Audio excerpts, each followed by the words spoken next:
AA, see you in church. It's Manuel, and I'm wearing my sporty shirt from the AIDS life cycle. And this is the route we went, and this was the ending.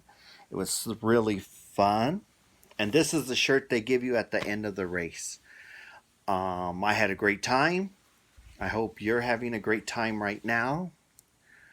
I wanted to talk about little thing about I've noticed what's going on around me. I find that a lot of people are not going out like they used to go out. Um, it's too hot or things like that, and there's not really as many places as there was when I was younger. Like I used to go to Legend City, which most of you won't know what that is. And it was an amusement park here in Arizona, and it was great. We would go and you could see a lot of your famous in town people there, and there was a show called Wallace and Ladmo. They would be there, and they would bring Aunt Maud, and they would hand out their little bags. And oh my gosh, there used to be a nice bag of a grocery bag, and then and it got smaller and smaller until it was this tiny little bag, and I was laughing because um, there's this Tootsie Roll bank, and it's about this big, and it would be the whole thing in there, and the bag would be full of Tootsie Rolls, and it would be the bag would be full of coupons, and that was where it ended the bag. And I was like, I thought it was hilarious because I remember it was gigantic, and all my friends used to love this show. It was called Wallace and Ladmo Show, and they used to make fun. It was like a take between a children's show and also Saturday Night Live, and they were crazy two people, and they kept smiles on people's face, and they took a large known radio station um, personality, and he loved to have fun, and he became a character called Gerald, which would was a young man who wore velvet and had this bob hairdo, and it was straight, no curl.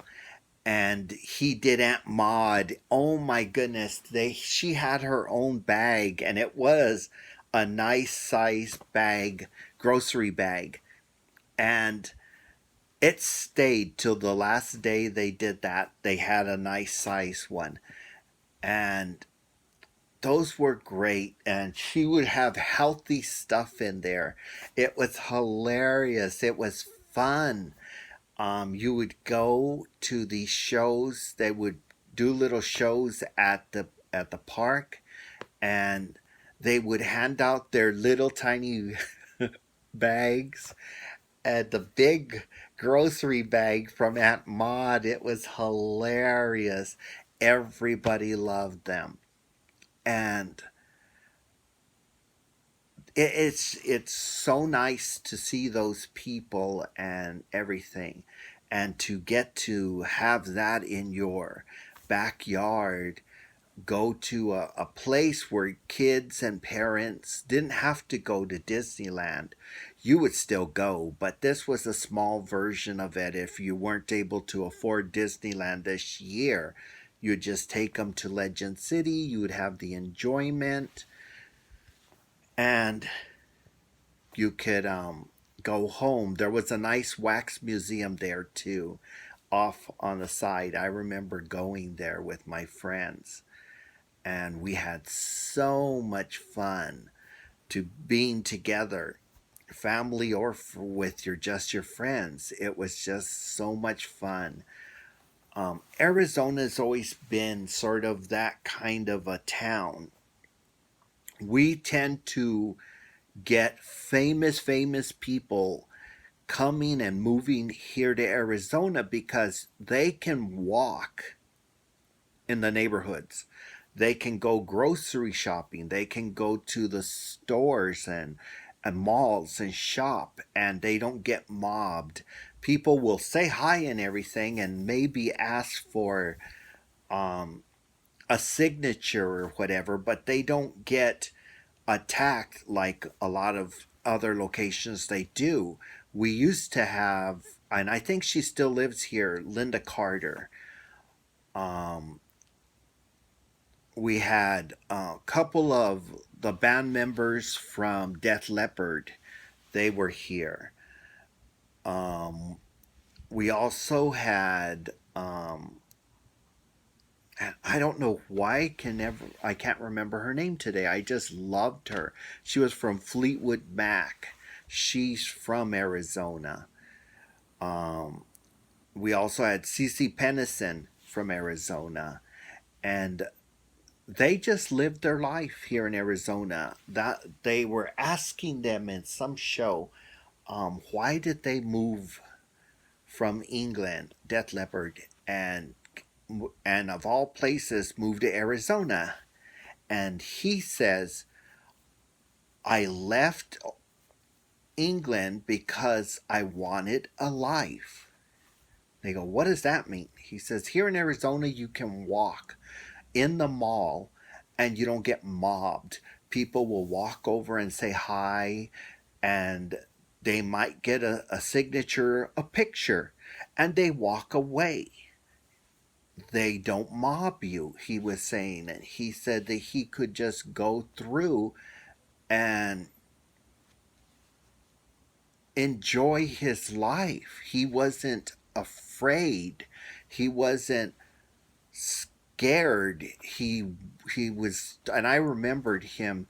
He did. There was a car show that had come in, and right before he did that interview, and he walked in and everything, and I saw him, and I told him, "Loved your new album," and he had his whole band with him, and he was just shopping and looking at the different cars because he lived in Arizona and you have to get a certain kind of car because we're a desert. You need something that can handle the heat. So he was looking around to see something he might like to have. And one of the guys kept saying, Jeep, Jeep, and it was just sort of funny. He was teasing him.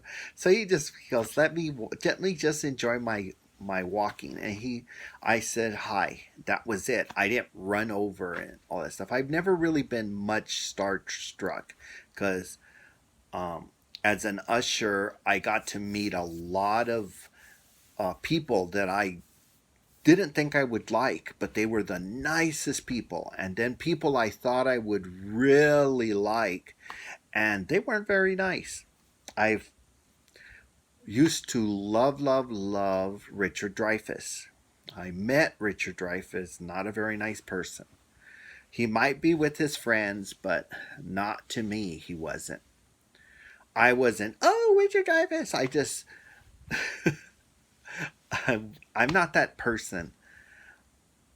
He just was not really nice. Let's just put it that way. Um, I've met Joan Rivers. Love her. Sweetest, nicest person in the world. You would think she would have had the attitude that Richard Dreyfuss had. Nope. Kind, lovely, beyond lovely person. Met Loretta Lynn. Beautiful woman. Um, I mean, I could go on and on and on about those people that I've met. They're just beautiful, literally people. The one person that really shocked me was one of my brother's favorite musicians. Now his name just fell right out of my head. He did an album called $5 million Baby, and it was a green album with snakeskin. And he lives here in Arizona. He's one of the most loveliest person. He has a restaurant on Second Avenue, and I just love him. And he is such a sweet person. Used to see him all the time at Symphony Hall, and he always talked to you like you were a person. He didn't look down on anybody. Alice Cooper, that's who I'm talking about. Great person, kind person. He's another person I thought would be drama. But no, he had his drama, but he preferred to come in through the back. I would be there at the door until he came in. He come in, he'd go and sit down, he would go and know I was in the bay, he would come and talk to me. He was such a beautiful, sweet person, a sweet soul. And my brother loved his music. I learned to love his music. It was great. It had feeling, it had depth. But like I say, you meet your heroes, and sometimes they're like him, beautiful. You meet your heroes, and sometimes they're like Richard Dreyfuss. I have not seen a Richard Dreyfuss movie ever since. And it's too funny. He his attitude, the way he acted really was a turnoff, and a surprising turnoff. They're always saying never meet your heroes. No, it's true. But the point is that if you don't meet your heroes, you keep yourself away and everything, you might miss out on a great person. One person that everybody didn't expect to be the nicest person is Roy Orbison. Great person. I met him. His music was beautiful. My mom loved his music. I worked quite a few of his shows before he passed. And a great show. Great. Nice person. Kind. It's surprising that when you actually meet some of these people, they are so sweet. They are people. You don't expect that. You're expecting the worst sometimes, and then sometimes you hear the best, and then the reality is the opposite. I don't know. Stevie Nicks, that's the one I couldn't remember, from Fleetwood Mac. She lives here. I haven't met her yet. I did almost meet not Jacqueline Smith. Um, I'm a huge fan of hers, and she came into town, and my best friend at the time went and told her that which I did, I told him to apologize to her, but I wasn't going to be able to go because I was being forced to work. And she understood. And then I had this picture. I was going to a story about her, and it was a picture. And I wanted her to sign, and she goes, "I'm not signing this." And she brought out a picture of her own, and she signed it, and I still have it. It's so sweet. She's such a beautiful woman, inside and outside. I've always loved her. Um, it Beautiful person, and she wrote such a beautiful message, and she goes, "Next time don't miss me." And I was like, next time I'll quit my job and go if I have to, because I was so heartbroken. I had been planning that trip with my friend such a long time. We had found a way to get there and everything, and put me to work.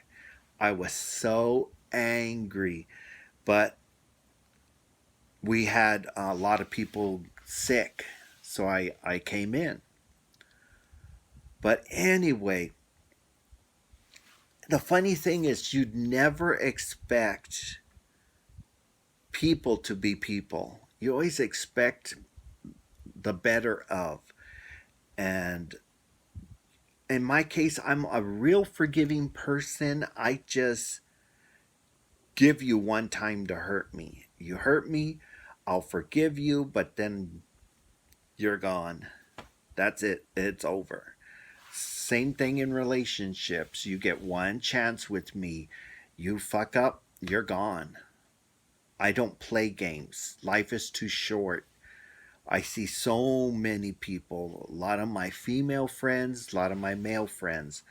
The person they pick was the wrong person because they're playing games. Games.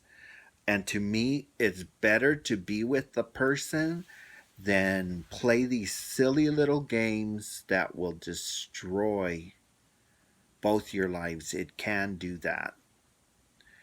So I see it happening. It's over. I walk away. A lot of people say, "Well, you're not forgiving." If I said, "How many times am I supposed to let you kick me before I get the clue?" You get one kick, it's over. That's it. If that's the kind of life you want to live, then that's fine. I'm not going to throw a stone. Actually, I will throw a stone. I'll be like, "Don't be so stupid. You're worth more. The Lord gave you the right to choose, gave you all these things, and then all you have to do is go down the right road. But it also has to be your choice." That's why when all these women are there and men screaming, "It's my right to choose," and you're right. I'm on your side. And then these other ones are screaming, saying, "I'm going to choose for you. You can't have an abortion. You got to live your life my way. No, it's my choice for how you live." No, it's not. God gave each one of us the right to choose. Whether if it's the right choice or the wrong choice, it's still your choice. And if you don't like it, there's a door. Those people just get on my last nerves. I'm like, oh my God. I was um, going from, because they were going to do my hair, and they was going to take a while before they got to me, and I went to go get something to eat from my Avita store, the hair salon that I go to. And I went to go get something, and this guy jumped right in my face and screams out that children have a right. And I said, "Children have a right to what? To be like a picture, seen but not heard?" And I was trying to be funny, but it really got in my nerves. And he started telling me about, that. And I said, "Excuse me, but I don't know if you're retarded or what." And everybody went, "Oh." I said, "But I'm a man. I can't have children. I can't have an abortion. None of those things have anything to do with me and my choices." And they all looked at me. And then one of the women yelled something really stupid at me. "Then you should be in line with us too." And I turned to her and I said, "If I had the choice right now, I would have a machine gun and I would just blow you all away." I said, I told them, and I shouldn't have told them because it's not my story to tell. But I told them, my friend who went through hell waters to have a child was finally pregnant. Her sister is now of age and getting ready for, being a woman. So she went over to one of these places for information. You could see she was already past the time of no return. She was big. She was going in there in those kind of places. Even if you're pregnant, you can go in there and get help. Not to kill the baby, but to have a healthy baby if you don't have the money. But they didn't think about that. She goes in, she's getting all these pamphlets for her sister, so her sister has the right information to know how to take care of herself and to be clean. And these people rush in to the room, knock her down, and start destroying stuff. She ends up going to the hospital. She loses her baby because of them. They're murderers in my eyes. Disgusting murderers. To this day, I don't respect any of those people. Anybody that gets into my face with that bullshit, it is bullshit, will get a punch in their face now. Because a woman has the right to choose by the Lord thy God. All of us do.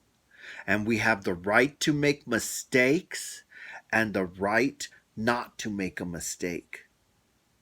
If I was a woman, I would have the child. But that's my choice. And by taking that choice away or giving it to me, it don't matter. It's not your business. It's my business. And that's the thing. So I will fight for you to have the right to choose not to die, to have an abortion, whatever, because it's something the Lord gave you, the right to choose. So don't give me this bull. No, the Lord gave us the right to choose. We may choose the wrong way, but God understood and understands that. Why? That's why he died on the cross, because to let you know he will forgive you.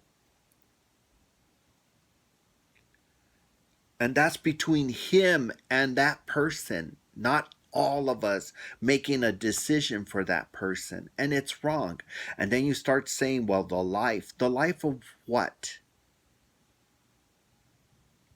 The person first has to make the decision to have the child, so that child has the right to live.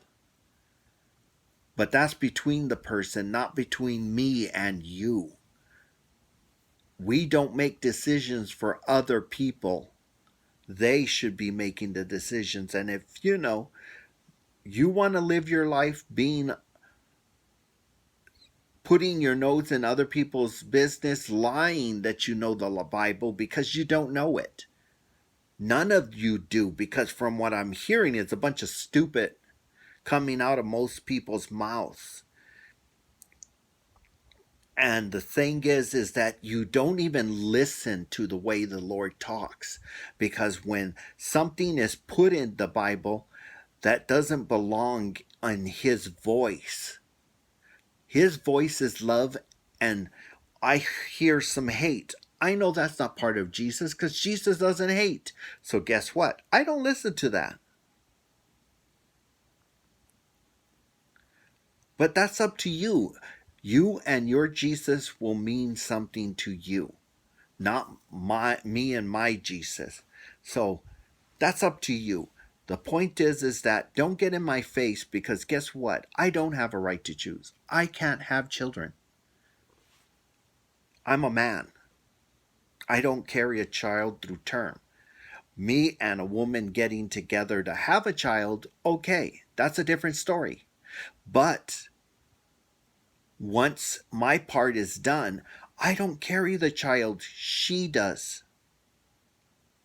And you have to think about that. That's why the Lord gives everybody the right, because in the Bible he talks as one person. He doesn't talk as male and female. He says as mankind. But that's between him and mankind, and that's all of us. So you have to think for yourself. You got to stop putting your thoughts on other people. Those are their business. Just worry about yourself. Treat others as you want to be treated. If you want me to come and take all your rights away, then go ahead and be an asshole. But if you want to be treated like a human being and have all your rights that the Lord gave you, then act the same way. Women should be treated the same way. Men should be treated the same way. Everybody should be treated that way with respect. And God willing, we all make a good decision. Anyway, don't forget to subscribe to my channel. Put a little hand up. Or leave a message and talk to me. Tell me what you think.